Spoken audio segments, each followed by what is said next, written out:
Hello, darling. I was thinking some stuff, and it seemed worth sharing. I was thinking about suspension of disbelief, and I was thinking about why almost all successful media reinforces the prejudices of its audience. Over the last 100 years or so, acting on film and television has moved in the direction of more naturalistic performances. Early on, most actors came from previous careers on stage. Stage acting needs to be quite big to be visible all the way out in the audience, without cameras to capture more subtle nuances up close.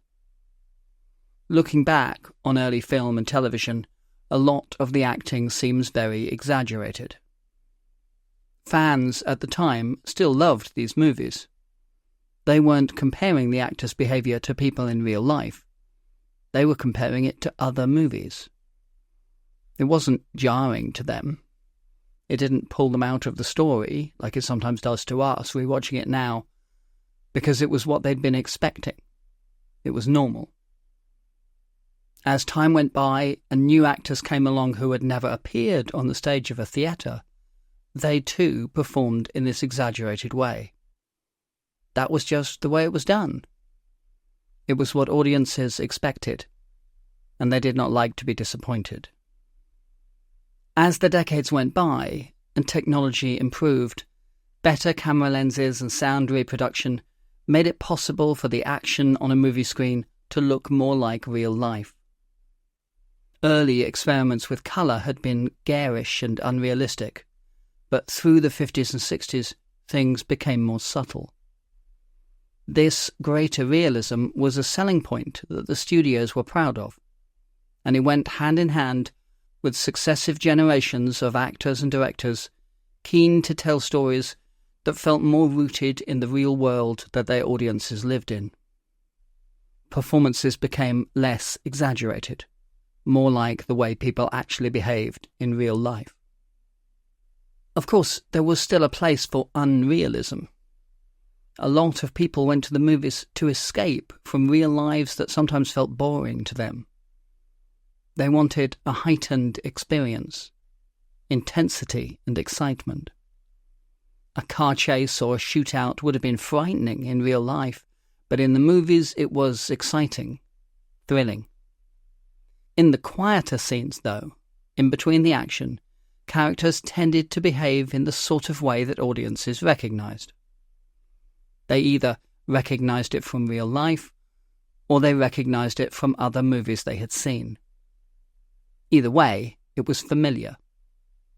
There were exceptions to this, of course, but audiences could find them jarring. Making a film that might shock or upset an audience was certainly something that people did, but they tried not to do it by accident. I've read some stuff by Baz Luhrmann, who made Moulin Rouge and Romeo and Juliet, talking about the techniques he used to generate a heightened intensity of experience for his audience. He did not want his viewers to be expecting realism. He was aiming for melodrama, and having his characters speak in Shakespearean dialogue or suddenly burst into song helped him to keep his viewers removed from anything so boring as reality. Movies like this are the exception, though. They stand out in contrast to the broader trends. It might feel weird to imagine that the writers of the latest Fast and Furious or Mission Impossible movies might have sweated over making them seem realistic. But I promise you they did. The last thing they wanted was to have characters behaving in a way that pulled viewers out of the story. For modern action movies, one of the things that can pull us out of the moment is bad special effects. If what we're seeing doesn't look realistic, we find it jarring. The tagline, remember, for that first ever truly successful superhero movie was, "You'll believe a man can fly." Similarly, when the team of heroes are chatting in the plane, we need to believe that those characters might have said that. What writers can get away with will vary, of course, from genre to genre, or even from series to series. If the villain of a Fast and Furious movie suddenly pulled off a mask and was revealed to be a different character, that would be jarring. When they do that in a Mission Impossible movie, it's Tuesday. Film studies courses will talk about suspension of disbelief, or they'll talk about a contract with the audience. The people who make movies want their viewers to forget that they are sitting in a cinema. They want them to be pulled into the story. The people in the audience want the same thing. They willingly agree to suspend their disbelief. But if something is too unbelievable, too incredible, then they can't maintain that suspension. Their disbelief comes crashing back in spite of themselves, and ruins the moment.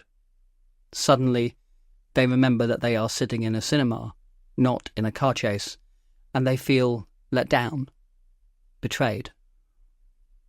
Incredible means unbelievable. When we say that we saw an incredible movie, we mean incredibly good, unbelievably good. It's great to see an unbelievably good movie.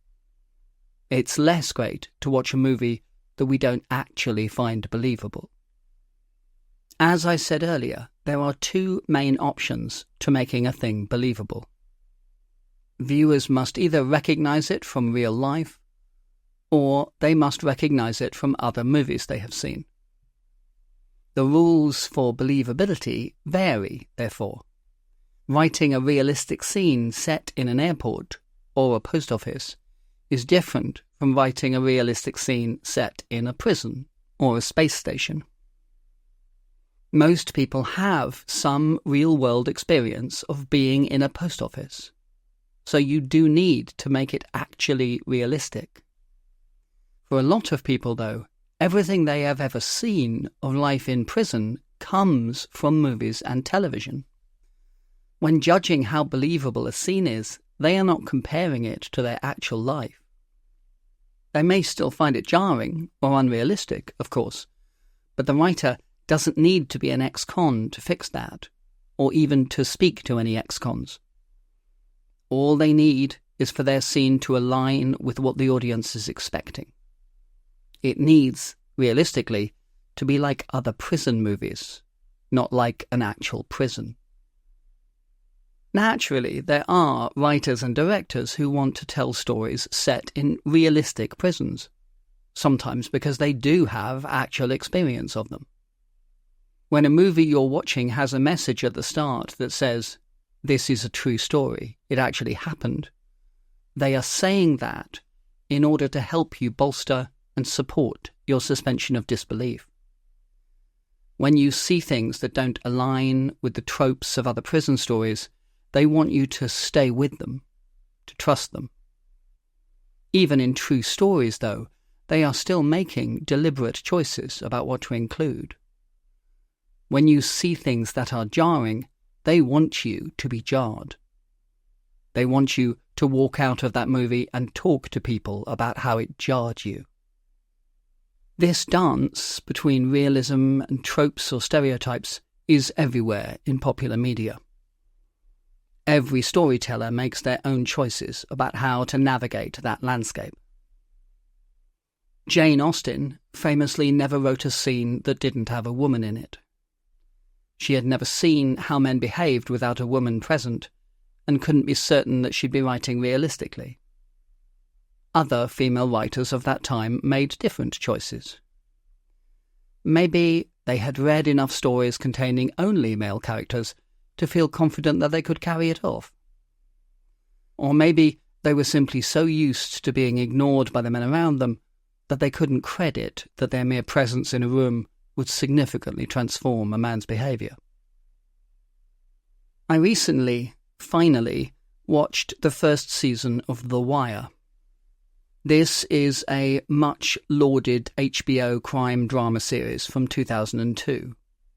It tells the story of Baltimore police detectives trying to build a case against a gang of well-organised drug dealers by using phone taps to gather evidence.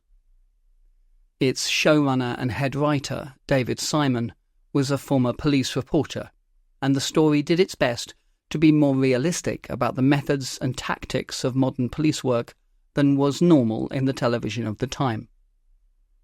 I think it probably did a fairly good job of that, on the police side of things. I found myself less convinced, though, of its depiction of the drug dealers. That is hardly surprising. Simon had probably spent more time in rooms full of relaxed and comfortable police officers than he had in rooms full of relaxed and comfortable drug dealers. When writing scenes set in those rooms, he couldn't rely on personal experience, so he had to fall back on what his viewers would be expecting from other shows and movies they had seen. I'm not saying that The Wire was a racist show, or that Simon was being a racist, just that, like Jane Austen, he had never once in his life been in a room that didn't have a white person in it. The detectives came from a wide range of ethnic backgrounds, and the show was careful to have a lot of good guys of colour. Nevertheless, I couldn't shake the feeling that the police scenes might have been more realistic than the gang scenes. The gang members did not come from a wide range of ethnic backgrounds. One of their higher-ups, played by Idris Elba, was attending evening classes in business management. He was smart, studious, and ambitious, and very keen to apply sound business principles to his criminal enterprise. The show deliberately pointed him out as being jarringly different from what audiences might have been expecting. He was very much not a stereotypical drug dealer, but he stood out in clear contrast to almost every other person around him. When the character of colour, who you are clearly labelling as very unusual, is also the one you're labelling as intelligent, then you are in danger of reinforcing damaging stereotypes. I do not intend this as some damning indictment of David Simon. He wanted to write gang scenes that would not pull his audience out of the story. He wanted not to threaten their suspension of disbelief by writing gang members behaving in a way that his audience, back in 2002, would find unbelievable.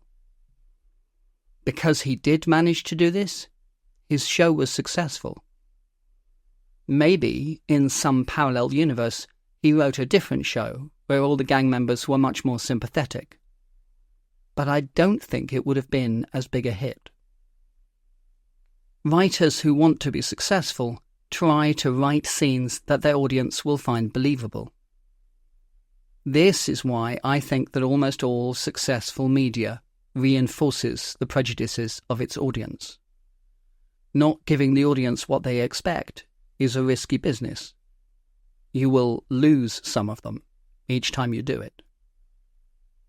I think it's important not to put the cart before the horse in all of this. The causality of it does not necessarily run in the direction that you would expect.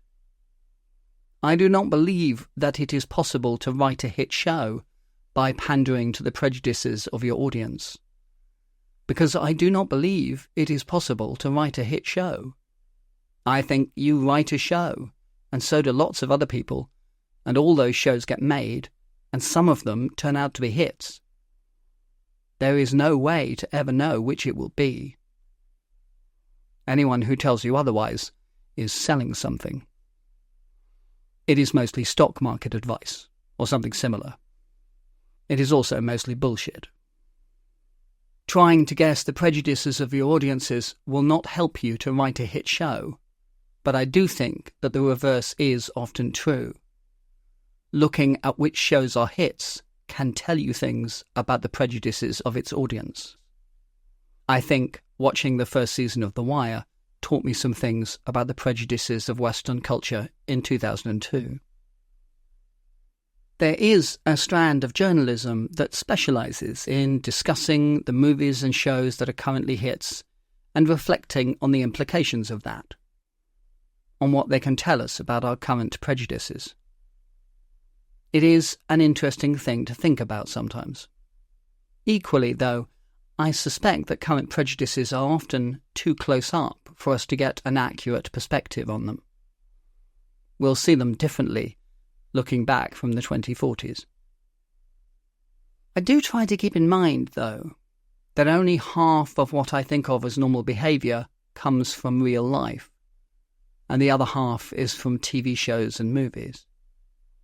I mean, I still forget that sometimes, like everybody else does, but I try. I also wonder, sometimes, about how much this has flowed back the other way. How much the way people choose to behave in the real world has been influenced or distorted by what they learned from movies. I think of, for example, poorly regulated small-town American police forces. How much have decades and decades of the tropes and stereotypes of cop shows on TV influenced the expectations of people joining the police? I mean, obviously they get training, and they are supervised to begin with by more experienced officers. But those older officers also grew up on a diet of cop shows, and so did the ones who trained them, right back to the 50s and 60s. I'm using the example of small-town America rather than the UK because we run a system of large regional police forces and don't elect local police chiefs. That allows training to be very thorough and creates a culture very different to the attitude of the American TV cop shows that I grew up with. I am thinking in particular of the police because they are so often in situations where they are required to take charge.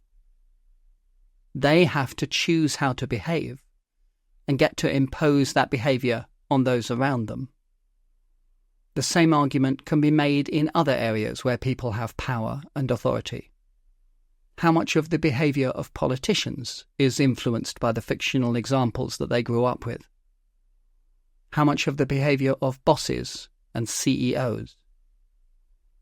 This is one of the reasons that I find myself constantly returning to this theme of the influence of media on society. For the last 100 years or more, mass media has shown us a distorted reflection of the real world, and some elements of the real world have in turn reflected back the things presented to us by mass media. Fiction and reality are intertwined in ways that make a real difference to our lives, and there is nothing we can do to stand in the way of that. The best we can hope for is to be alert to which parts of the world around us are actually real, and try to reduce the amount that we mix up the fact and the fiction. Anyway, that's what I was thinking about, and it felt worth sharing. See you soon.